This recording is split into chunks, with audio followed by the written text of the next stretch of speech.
Abbaa, maqaa Ilmaa, maqaa Hafuura Qulqulluu, Waaqa tokkoon. Ameen. Akkam jirtu hordoftoota sagantaa televezyiinii waldaa duukaa bu'ootaa. Sooma guddicha gooftaa keenya Yesuus Kiristoos sababeeffachuudhaan imala waldaan duukaa bu'ootaa si'a 21ffaaf gara Kawaala Adaadii Maaramitti qopheesse simbiraan ga'uuf qophoofnee jirra. Egaa waldaan duukaa bu'ootaa marsaa 21ffaa imala kana kan qopheesse godina Shawaa Kibba Lixaa aanaa Qarsaa Maallimaatti kan argamu Kawaala giftii keenya dubaroo Maaramii Adaadii Maaramii kan jedhamutti jechuudha. Egaa Kawaalli kun kan argamu Finfinnee irraatii kiiloomeetira 67 fagaatee yoo ta'u dhuma jaarraa 12ffaa fi yookaan immoo jalqaba jaarraa 13ffaa keessa qulqulluu Laalibalaatiin holqi kun dhagaa tokko irraatii soofamee akka hojjetame ni ibsa. Daawwattoota keenya akkuma amma argaa jirtan egaa miseensonni waldaa duukaa bu'ootaa fi kiristaanonni hawaasni naannoo Finfinnee fi naannoo sanatti argamu konkolaataa hedduutiin gara imala kanaatti deemuuf qophaa'aa jirra. Nu waliin tura.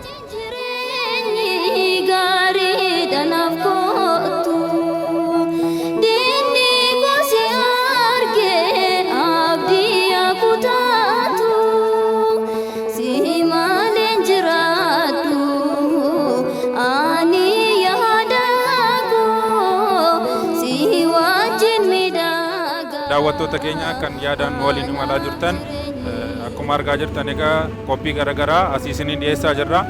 Kanatti aansuudhaan faaruu imaltoonni keenya waliin faarfatan isiniif dhiyeessina. Waliin tura.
Afurane murni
akkuma argaa jirtanii imalli keenya birbirsa goorootii itti eegalle amma gara Qawala Adaadii Maaramitti taasisaa jirru magaala Sabbataa darbaa jirra. Gidduutti immoo waa'ee seenaa gadaamii kanaa isinitti himaa deemna jechuudha. Seenaa mana kiristaanaa Ortodoksii Tawaahidoo Itoophiyaa keessatti beekamu Rock Hewn Church yookaan immoo dhagaa tokkorraati bataskaana hojjechuun naannoo Roohaatti qulqulluu Laalibalaatiin bataskaanonni hedduun akka hojjetaman madda daawwannaa yookaan turistii ta'uudhaan akka beekaman ni beekna. Adaadii Maariyamis kan hojjete bara jireenya isaa lafarraa irratti gara dhumaatti qulqulluu Laalibalaati jechuudha. Sababni ijaareefis jechuun qulqulluu Laalibalaan kanaan dura naannoo Laalibalaa yookaan immoo Roohaatti bataskaana garaagaraa akkuma hojjechaa ture abbaa keenya Abuna Gabra Manfas Qudus yookaan immoo hawaasa Oromoo biratti aabboo jedhamanii kan beekaman isaantu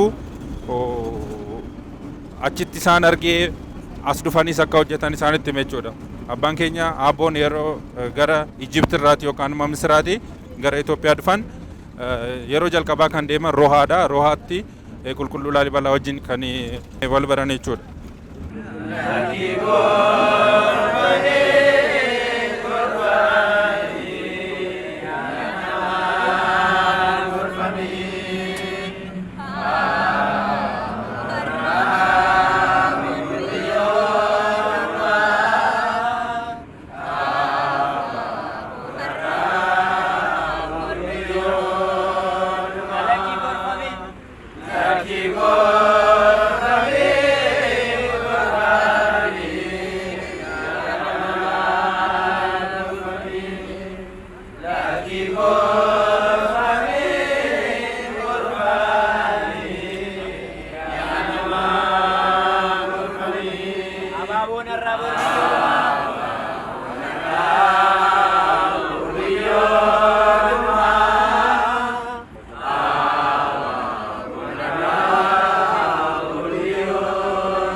Tole abbaa keenya imala gara kawaala Adaadii Maaramitti taasisaa jirru irratti gidduu keenyatti argamtanii waliin hirmaachaa jirtu.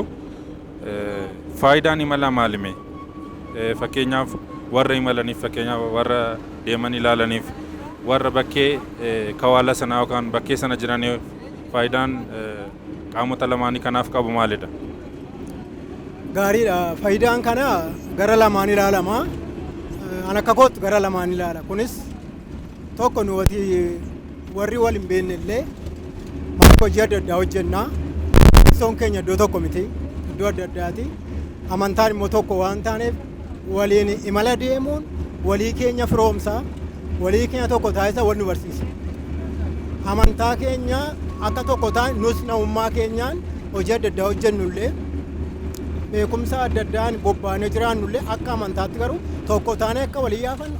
Warri imalaaf isaan bukkee dhannu immoo nama qabna, miseensa qabna, jajjabina nuu taasisu kan jedhu abdii guddaa miseensa kana irratti gatu. Kanaafuu kana yeroo argan imaltoota kana yeroo argan jajjabina guddaa argatu.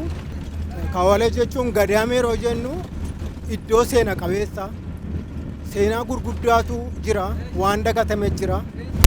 Kanaafuu seenaa kana dhaqanii ilaaluun bu'aa guddaa kan qabudha. Abboottan keenya manoksootaa jalqabanii amma phaaphaasatti illee kan isaan ba'an iddoo sanaati. Baratanii eebbifamanii kan isaan ba'an kawaala amma bira dhaqaa jirru kana yookiin immoo gadaamota jiran keessaati. Kanaafuu kana amantaa keenya cimsinee daaqonii oomishuudhaaf, qeesii luboota oomishuudhaaf dura abboottantu barbaachisa. Abboottan kana dibuu danda'an Waaqayyoon hafuura qulqulluu muudaman immoo baratanii kan isaan ba'an kawaala kana keessaati. Kanaafuu kawaala kana dhaqanii ilaaluun tokko buufata hafuura qulqulluu waan ta'eef hafuura qulqulluu eebba argachuudha.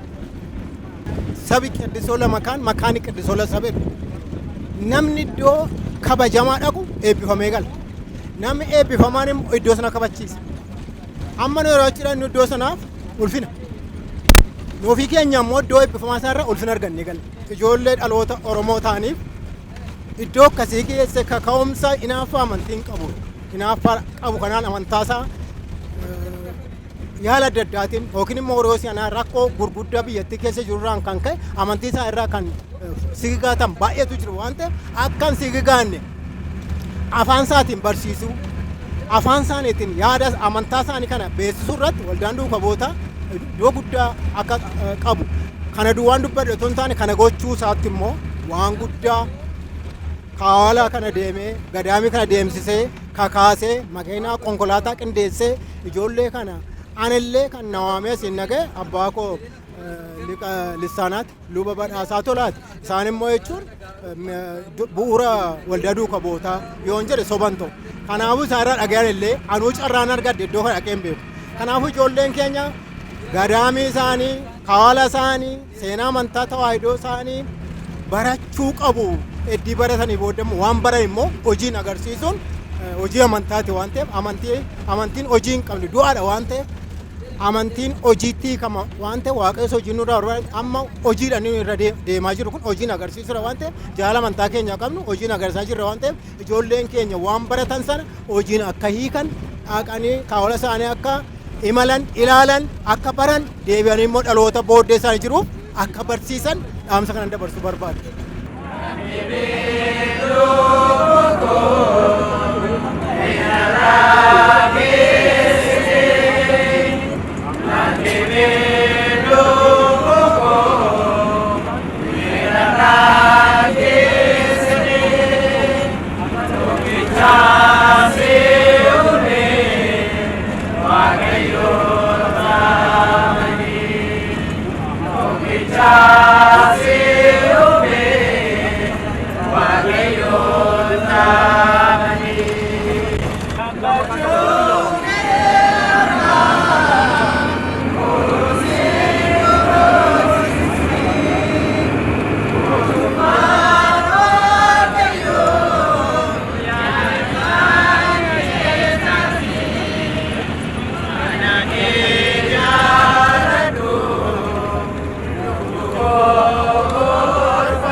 Tole egaa daawwattoota keenya akkuma argaa jirtan egaa konkolaataa hedduudhaan obboloonni keenya wiirtuu garaagaraa irra jiran gara Kawaala Adaadamii Maaramii hundeeffamteetti jedhamtee akka seenaa mana kiristaanaa keenya keessatti himamtutti dhuma jaarraa 12ffaa yookaan immoo jalqaba jaarraa 13ffaa keessatti qulqulluu Laalibalaatiin dhagaa tokkorraatii bocamtee amma Kawaala taatee mana kiristaanaa keenya kan tajaajiltutti jechuudha. Kiiloomeetira 12 qofatu nu hafa. Eebbifamuudhaaf obboloota keenya wajjiniin sooma kana keessa gara sitti malaa jirra. Nu waliin tura.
no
Tole daawwattoota keenya mana keessan teessanii yaadaan kan nu waliin imalaa jirtan akkuma argaa jirtan egaa akka eeyyama Waaqayyoo ta'e imaltoonni konkolaataa hedduutiin bakkee garaagaraa irraa walitti qabamnee konkolaataatiin imalaa turre amma bakkee Kawaalli giiftii keenya dubaroo Maariyaamii Adaadii Maariyaamitti argamu dallaasaa seennee jirra jechuudha. Qophiiwwan asitti gaggeeffaman hundumaayyuu tartiibaan kan isin biraan geenyu ta'a nu waliin tura. Nabarsisi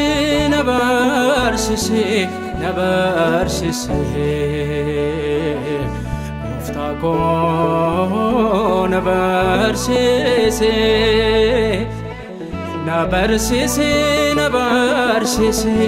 nabarsisi Wakako nabarsisi Ichinan faya ichinan jabada akuma Nicodemus nabarsisi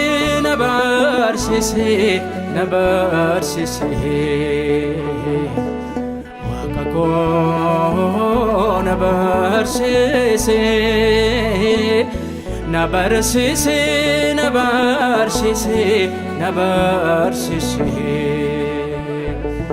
Muftako nabarsisi Ichinan faya ichinan jabada akuma Nicodemus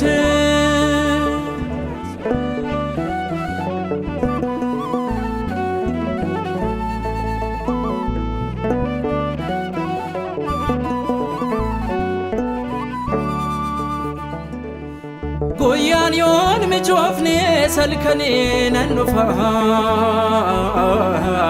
halkane nanufa debisa wanta te fichichen sigafa echichen sigafa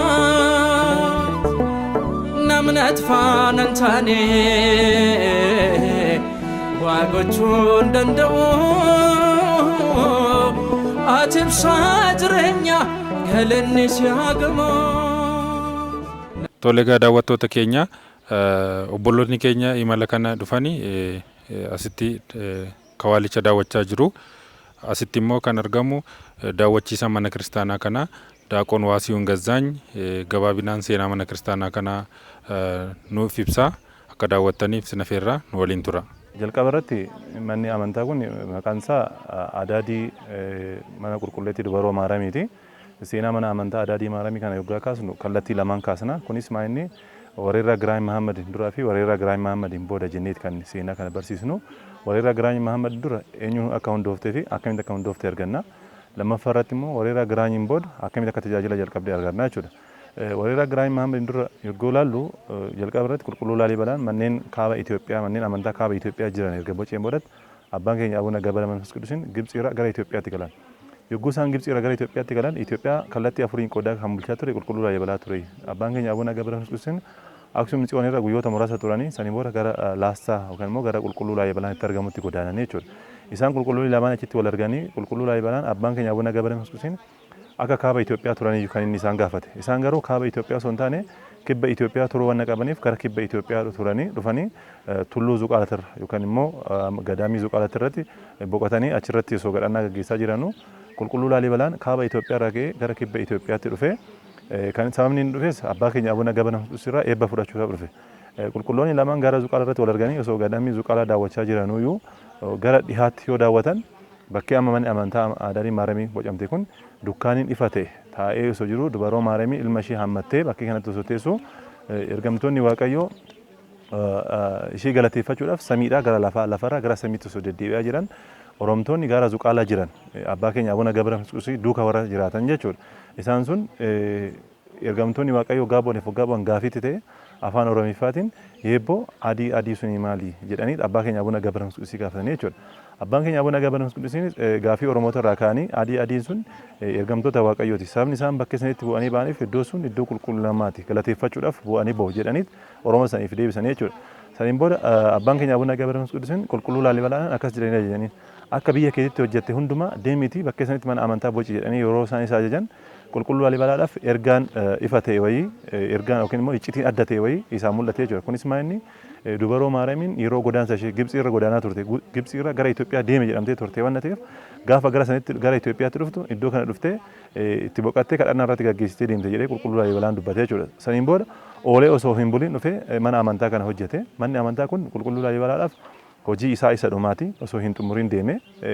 Xumuruu dhiisuu isaas immoo keessa galee laawwachuu hin dandeenya. Sooraan isaa gara dhihaatiin kan jiru wal fagoodha. Gara bahaatiin kan jiru immoo gabaabaadha jechuudha. Safarri sun naannoo sun kan itti gabaabbateef qulqulluu Laalibalaan osoo hin xumuriin kan inni itti deemedha. Manni amantaa kun alaa gara keessaa seensa sadii qaba. Kunis gara bahaatiin abbootiin tajaajiltoonni mana amantaa kan itti seenanidha. Gara kaabatiin warreen dhiirolii kan itti seenanidha. Gara kibbaatiin immoo haadholiin kan itti seenanidha. Seensa sadii ta'uunsaa iccitii Sillaaseetti agarsiisa. Sillaaseen sadummaa isaaniitii fi tokkummaa isaaniitti agarsiisa. Mana amantaa keessa waggaa seenni immoo manni amantaa kutaa sadii qaba. Qinee Maahaleetii, Qaddisii, Maqdasii jennee kan qoqqoodnu. Qinee Maahaleetiin tajaajilli isaa yeroo faaruun itti gaggeeffamu faaruun itti gaggeeffama. Akkasumas immoo sataatiin itti gaggeeffama.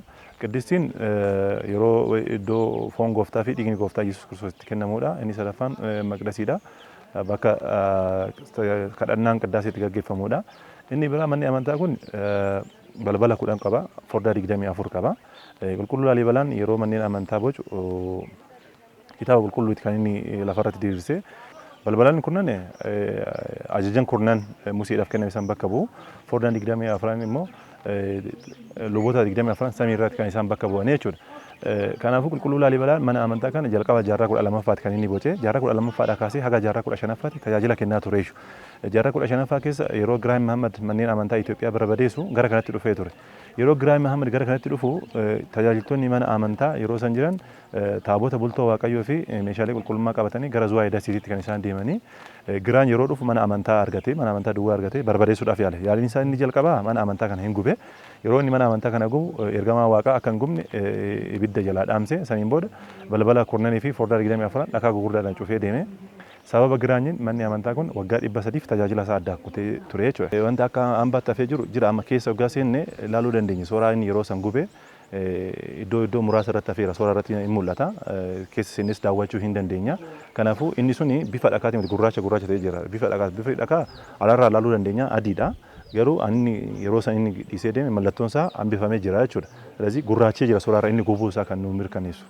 Jaarraa 15ffaadha kaasee hamma dhuma jaarraa 18ffaa tajaajilli ittiin kennamu ture. Dhuma jaarraa 18ffaa Giraazmaach Giyoorgis kan jedhaman isaan gara kana akka bulchaniif erga kennameen boodatti yoo kanatti dhufan taabonni maaramii yookaan immoo bultoon waaqaa kara kana akka ka'e itti himame Giraazmaach Giyoorgisitti. Giraazmaach Giyoorgisis taabota biraa yookaan immoo bultoo waaqayyoo kan biraa kaaba Itoophiyaarraa iddoo Takulat jedhamurraa fidanii waggaa dhufan iddoon kun jalaa dhokate jechuudha. Saniin booda Awwaash Kombolchaa iddoo maqaan isaa adda ta'e Mogoroo bakka jedhamu wayiitti irratti qoobachiisanii iddoo tajaajila kennaa jiranuu dubaroo Maariyaamiin iddoo ishee malee boqottee waan ta'eef achitti iccitiiwwan baay'een hin mul'atu ture. Iccitiiwwan san keessaa fakkeenyaaf yoo kaasne manni amantaa amala ibiddaan gubachuu bubbeedhaan fudhatamuutu jira. Saniin booda immoo naannoo sun bosonaan kan uffifamee jirudha. Halkan tajaajiltoonni mana amantaa yeroo gara mana amantaa deeman leencii fi qeerramsi isaan nyaachuudhaaf yoo dhufu maqaa dubaroo Maariyaamii waamanitti leencaa fi qeerramsa irraa nyaatamu baraaramu ture. Kun yeroo baay'ee wanti itti deddeebi'uuf sodaanii fi rifaatuun irra bulee jechuudha. Saniin booda Giraazmaach Giyoorgisitti himanii kadhannaa yogguu gaggeessan dubaroo Maariyaamiin iddoo ishee malee akka boqotte kan itti himame. Saniin booda karasirraa gara dhiha Itoophiyaatti dhufanii yoggaa dhufan bakka amma manni amantaa jiru kanarraa kiiloomeetira 7 fagaateetu argama. Iddoon sun iddoo Agamsa Jiilaa jedhama.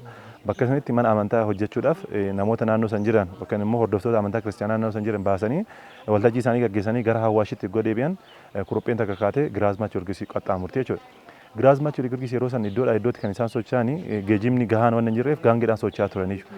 Akkasumas immoo milishoota isaanii qabatanii deemu waan ta'eef kurupheen iddoo isaan qaxxaamurtu milishoonni isaanii kuruphee san ari'aa kurupheen immoo milishoota san dheessaa dhuftee mana amantaa kana seentee jechuudha. Manni amantaa kun waggaa 300f cufamee ture. Alli isaa bosonaan uffifamee ture. Keessi isaa immoo walakkaadha ol biyyeen guutee ture.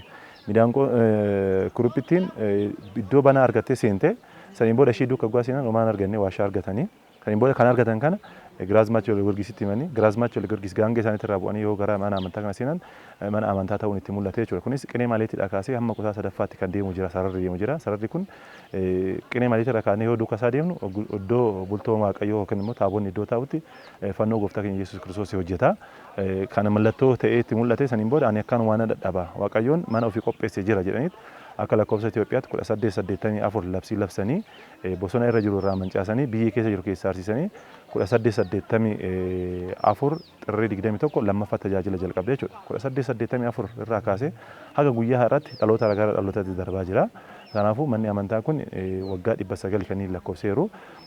Dhakaasaas dhakaan irraa hojjete dhakaa tokko.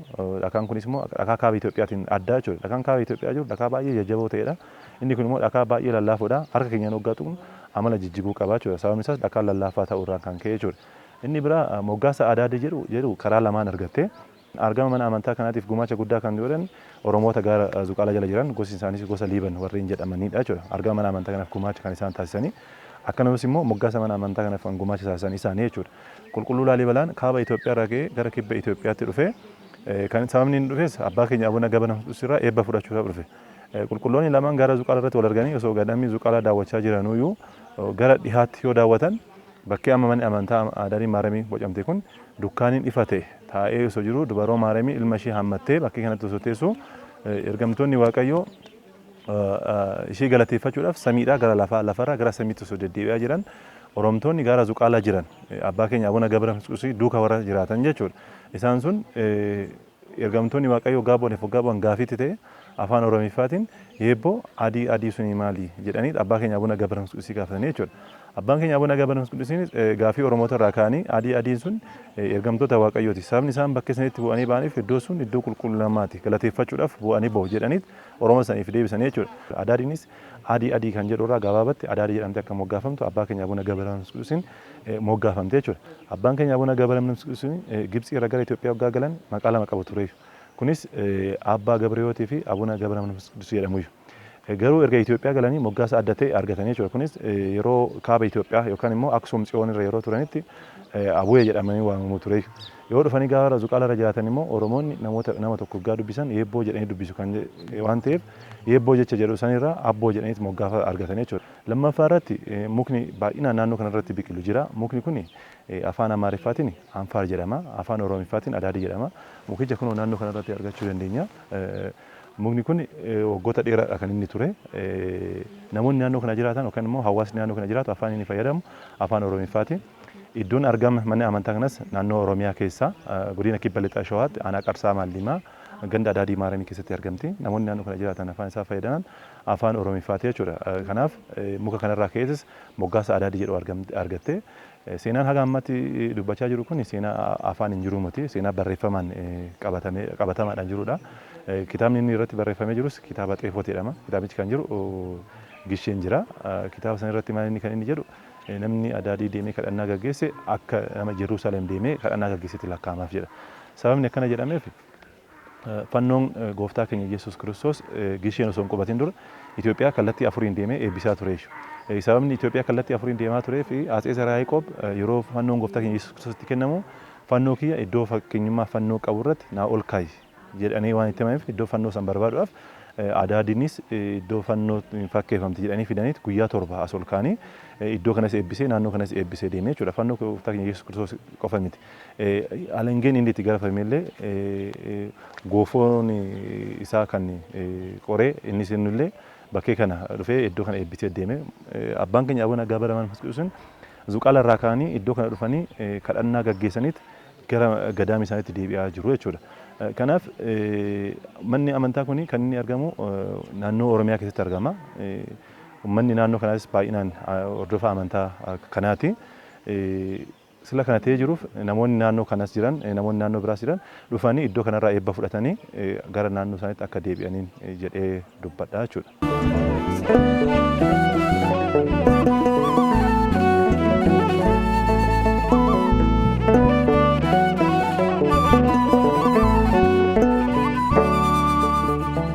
Qulqulluu Laalibalaan ogeessa ta'uu isaa kan beeknu osoo mana amantaa hin bocin dura daandii bishaaniitti hojjetee dheetan kan dubbadde. Kunis karaa bahaatiin jalqabee kun karaa bahaatiin jechuun asii akkana jalqabee qotee kana qotee akkanatti sirreessee sibiilonni kun yaa'u namoonni akka ittiin kufne baay'ina namaatiin namoonni akka ittiin kufne jenneeti laaluu dandeenya. Bishaan kallattii kanaanis hin dhufa. Kallattii kanaanis hin dhufa. As jalaan dhufeet asii achi mana amantaa dugda duuba laga jira, laga Adaadii jedhamu jira. Isatti yaa'aa jechuudha. Kanaaf bishaan osoo mana amantaa hin miidhin, osoo dhiibbaa tokko irraa hin geessisin daandii isaatti eegee deemaa jechuudha. Kan fooniin dhalatee waa'ee foonii yaadaa, waa'ee foonii yaadaa, kan sichi dhalannee sirraan qabuu qoodaa. Isa kana waggoota muraasan dura itti deemaan turre, hojjetamaan turre, sababni isaas barsiisonni gahaan naannoo kanarra waan hin jirree fi garuu ammarraa yeroo muraasa as wangeelli afaan Oromiffaatiin gaggeeffamaa jira. Dura garuu afaan Oromiffaatiin gaggeeffamaa turre.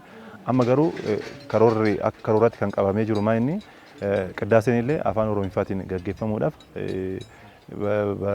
tajaajiltoonni baay'een yaalirra jiru jechuudha. Sababni isaas kan isaan baratanii jiran afaan Amaariffaatiin ta'ee waan jiruuf baay'ee ittiin deemne jechuudha. Gara biraatiin hawaasni manni amantaa kun qabeenya Oromiyaan qabdu keessaa isa tokko. Garuu baay'een isaa itti fayyadamaan turre. Sababni isaa itti fayyadamaan turreef afaan Oromiffaatiin barumsoonni adda addaa waan ittiin gaggeeffamneef miidiyaa irrattis namoonni baay'een waan isa hin beeksisneef hawaasni Oromiyaa dhufee naannoo kanatti fayyadamaa hin turre. Garuu ammarraa ka'ee yeroo muraasa waggoota illee lakkoofsine yeroo muraasa as tajaajilli afaan Oromiffaatiin akka gaggeeffamu ta'aa jira jechuudha. Na barsiisee, na barsiisee, na barsiisee, waaqa koo na barsiisee, na barsiisee, na barsiisee, na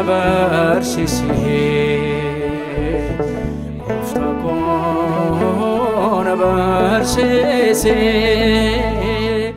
Yeroo baay'ee manni amantaa kun Finfinneedhaaf ollaadha jechuu dandeenya. Sababni isaas kan inni Finfinnee irraa fagaatee argamu kiiloomeetira 68 irratti fageenyi kan inni argamu.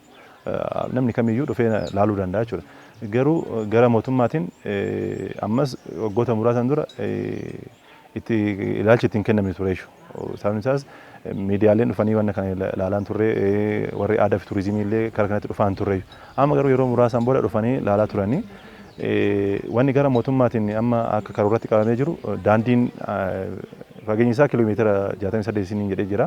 Kiiloomeetirri 13 daandii isa cirrachaa jechuudha. Isa kana gara asfaaltii jijjiiruudhaaf gara ministeera aadaa fi turizimiitiin gara bulchaa mana amantaatiin ministeera aadaa fi turizimii wajjin fi mootummaa naannoo Oromiyaa wajjin dubbachuudhaan baajan itti qabamee jira. Garuu haala biyyattiin irra jirturraa ka'eet bara dhufutti kan inni darbe. Garuu yeroo dhiyoo keessa hojjetamee yaadamee iyyuu baajanni biyyattii gara kaabatiin waan miidhaan waan irra ga'ee tureef garasitti shiifti ta'ee osoo hin hojjetamin hafee jechuudha. Na barsiisee, na barsiisee, na barsiisee, gooftaa koo na barsiisee, itti naan fayyaa, itti naan jabaadha, akkuma Niqoodimoos. Ani inni kun namni keenya seenaa osoo gahee hin ilaalin afaan hin dhageet kan hin deemu jechuudha. Namni mana amantaa kana dhufee ilaaleef deebii qubsaa ta'a. Nama dhufeetuma ilaaleef jechuudha. Maaliif manni amantaa kun kan inni bocame jaarraa 12ffaa keessa. Mootonni immoo amma maqaan isaanii ka'u isaan jiran waggaa 100 dura. Manni amantaa kun waggaa 800 namoota kana hin dursaa jechuudha. Argama mana amantaa kanaatiif gumaacha guddaa kan isaan hojjetanii warreen Oromoo gosi isaanii gosa Liiban warra Zuqaalaa jiraatan argamaaf kan gumaacha ta'an. Kana jechuun waggaa 900 har'aan dura Oromoon hordofaa amantaa kiristaanaati jechuudha. Garuu namoonni baay'een osoo kana hin hubatin dura amantaa kun kan kaabaati jedhaniiti kan isaan karaa mootiitti siksan. Ani namoonni as dhufanii mana kana ilaalan kan inni argamu Oromiyaa keessatti homaa sooman qabu kun abbumti kamiyyuu beekuu danda'a. Moggaasni isaas afaan Oromiffaatiin kan moggaafamee jiru. Bishaaniin dhaladhee hafuuraanee bodhee, hafuuraanee bodhee, galmi koo garamii carraan koo ni bodhee, carraan koo ni bodhee, garaan keen jabaatu jaalala kee beekaa hibbootuuf naaf himi naaf kenni beekaa. My name is Arno Skare. I'm originally from Germany, but I do live and work in Ethiopia. I feel very impressed and very touched by this church and by the people here, because I feel that this tradition is really still Maqaan koo very, Amii Shaakiin jedhama. Ani lammii Jarmaniiti. Itoophiyaa keessan jiraadha. Kawaalli kun kan yeroo dheeraa turee fi kan baay'ee nama hawwatudha. Uummati naannoo kanaas uummata gaariidha. This is very traditional, and to me it seems that the tradition comes a very long way, so it's very much alive today. And Kun hambaa duriiti. Yeroo dheeraa kan turedha. Ani hordofaa amantii Kaatolikiiti. Dabalataan amantaa Protestaantis beeka. Wantoonni wal fakkaatan jiru. Wanti adda isa godhus jira. Baay'ee namatti tola.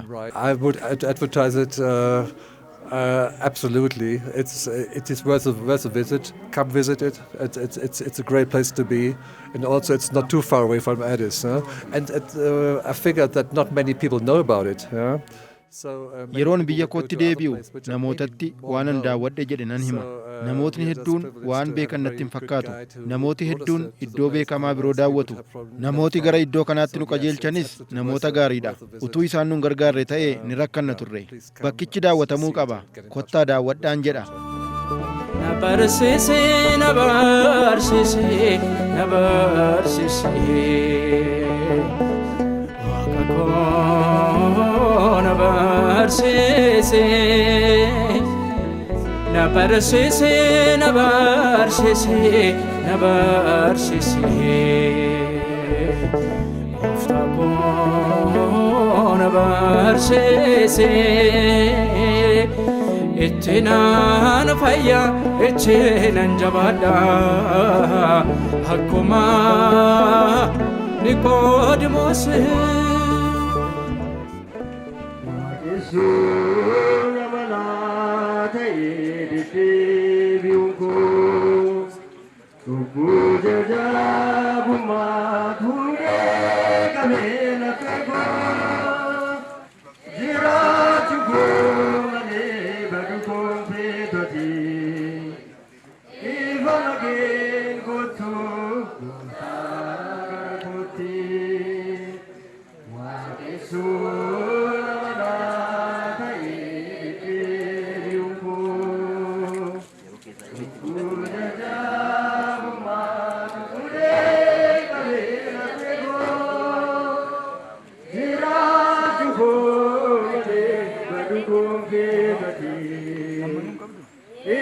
Again, go to Nagaraputi.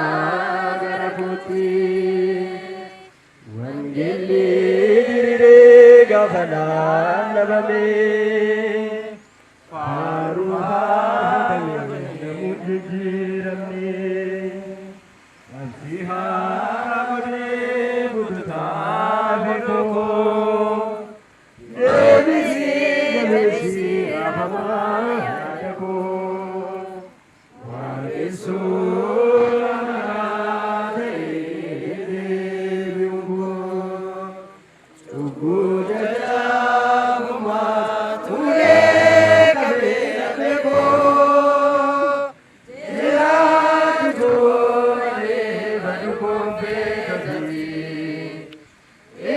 Again,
Barbaadus beekamti maqaannaaf laatamee haalli koo lalisee mul'adhee hundatti naatti firiin dhimnaan abaarraa mukooti waaqessuu nama laa ta'ee deddeebi'uun koo cubbuu jajaabumaan ulee qabee haphee koo jiraatu koonii baaduu konfeetanii ima kee gootuu.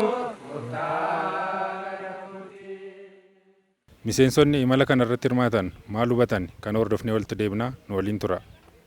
Adaadii Maaramii yeroo tokkoffaaf dhufeeyyuu haa ta'u malee yeroo baay'ee karaa waldaa duukaa bu'ootaa deddeemaan ture. Kanaaf imala irraa waan hedduun baradheera. Fakkeenyaaf wangeelumayyuu baradheera. Wangeela yeroon baradhu jechuun akkamidha lallabuudhaan qofa osoo hin ta'in makiinaa keessatti imala keessatti illee yeroo deemaa jirru akka mariitti teenyee waa'ee wangeelaa wal mariisisaa waliin dudubbachaa akka dhufnu nu barachaa turre. Kunis barnoota tokkodha. Cimina sirraa baradheera imala kanarraati. Seenaa naannoon kun qabus irraa baradheera. Seenaa isaa malee qaamaan iddoo kana dhufee Adaadii Maariyaamin argeen beeku. Har'a garuu qaamaan iddoo kana dhufee barumsa baay'een irraa baradhe. Seenaa iddoo kana jiru dhugaa namatti hin fakkaatu. Garuu yeroo iddoo kana dhufanii wanta jiru ilaalanii dhugummaa amantii kanaas waan hundumaa isaa bartee galtaa jechuudha. Kanaaf har'a iddoo kana dhufu kootti guddaan gammada.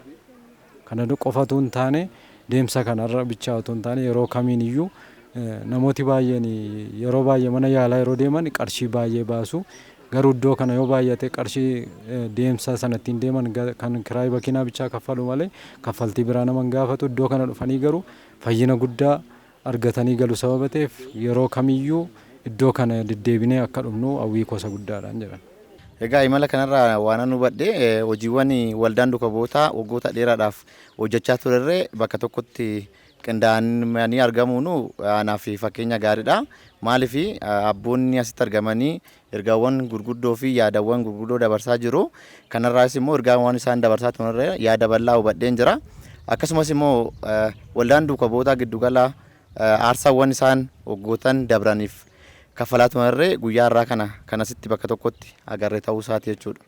Keessattuu Oromiyaa keessatti iddoowwan akkanaa akka hin jirree fi namoonni saba biraa ta'erree akka ofiitti kan furachaa turanii fi mootummoota dabranirree iddoon kun akka hundeeffametti kan jechamaa turedha. Garuu dhugaan jiru immoo isa sana osoo hin taane isaan dura mootonni kun karaa mootummoota biyya kana bulcheetti osoo hin dhufinirree iddoon kun jiraachuu isaati jechuudha. Kanaafuu maanni uummata keenya kan hubachuu qabu iddoon kun iddoo seena qabeessadha. Kan uummata keenya uummata Oromoodhaan iddoo kanatti hundeeffamedha jalqabarraa ka'eetu. Kanaafuu kana beekanii iddoowwan gadaamiiwwan garaagaraa Oromiyaa keessatti iddoo garaagaraa jiraachuun isaa kan irraa hubadhe ta'uu isaati jechuudha. Kanan dhufee magaalaa Gorforraa taantuu waldaa duukaa bu'ootaa Damee Gorforraa hin dhufee waldaa kana keessatti taantuu barreessituudha. Waldaa kanaan gara kanatti maluun koo kanan hubadhe iddoo kana iddoon kun seenaa qabeetti ta'uu ishii fi iddoo baay'ee nama barsiisu ta'uu ishii tan hubadhe jechuudha.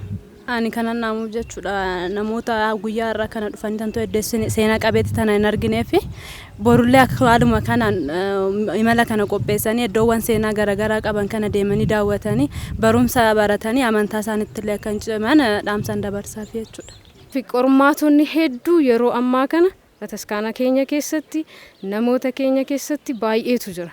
Kan ammoo akkamitti ilaalla? Ciminatti ilaaluu qabna jedhee yaada. Qormaatonni hundiyyuu yeroo nutti dhufanii nu laaffisanii duubatti nu deebisuu osoo hin ta'in gara fuulduraatti akka tarkaanfannee deemnu nu godhu jedhee yaada. Malee duubatti hafuu hin qabnu. Yoo duubatti hafna ta'e wantoota baay'eetu hafuu qabaachuudha. Kaayyoon waldaa kanaas qormaata hedduu dabarsee ammaanis gaheera.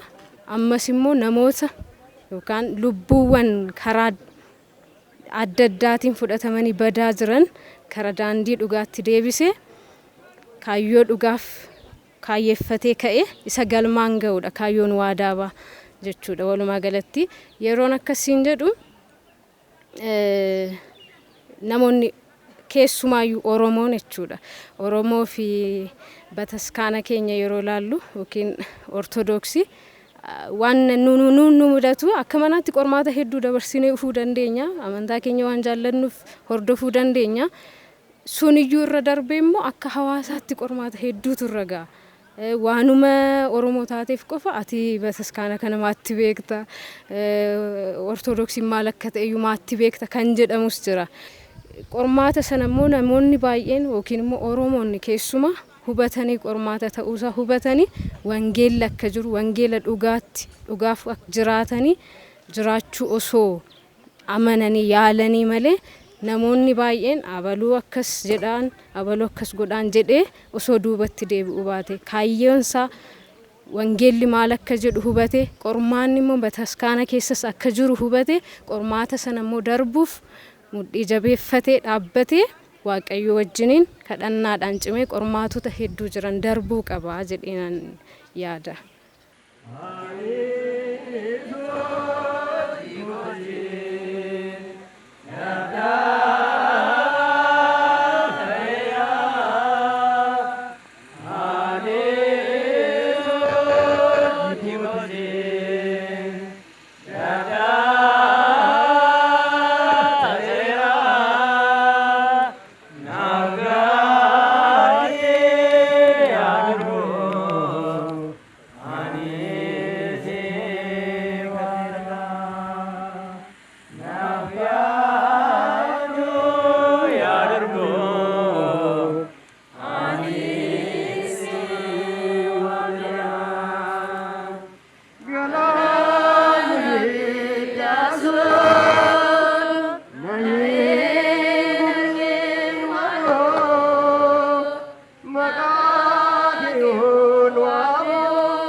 do korumsati yana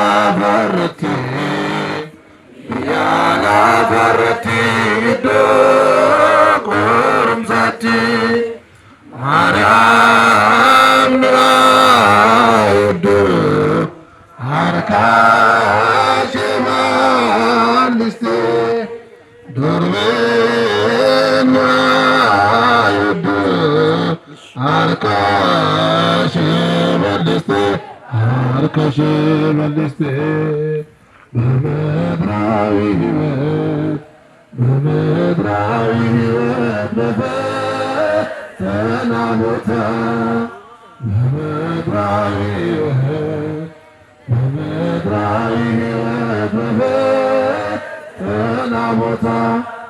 Maryam tጠብቀ እጆቿን ዘርግታ ድንግል ትጠብቀ እጆቿን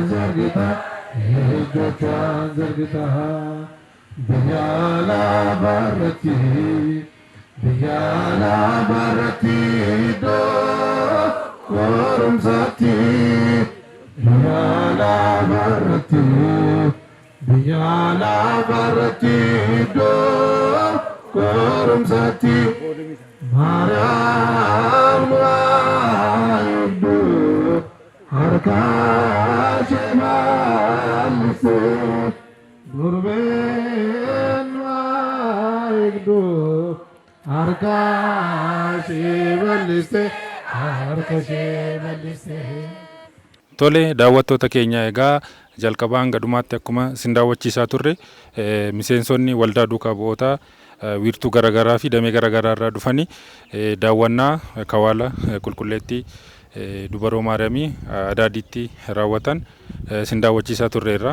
Egaa sagantaan asitti raawwachaa turre hundumtuu miseensonni hirmaatan jechuudha. Daawwannaa yeroo godhanitti ibsi garaa seenaa mana kiristaanaa kana sirriitti kennameeraa fi wangeela barataniiru. Asumaanis abbootiin asitti argamanii fi imala kanarratti hirmaataniinis gorsii fi barumsi kennameeraa fi jechuudha. Imala waldaan duukaa bu'ootaa yeroo 21ffaaf gara kawaala Adaadii Maariyaamiitti qopheesse kanumaan xumurama. Hanga sagantaa waldaa duukaa bu'ootaa birootiin walitti deebinutti nagaan tura. Kan sitti amanee jireenya kargatu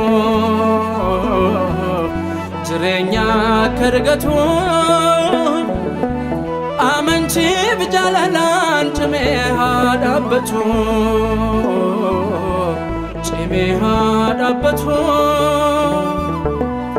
si duukaa bu'eera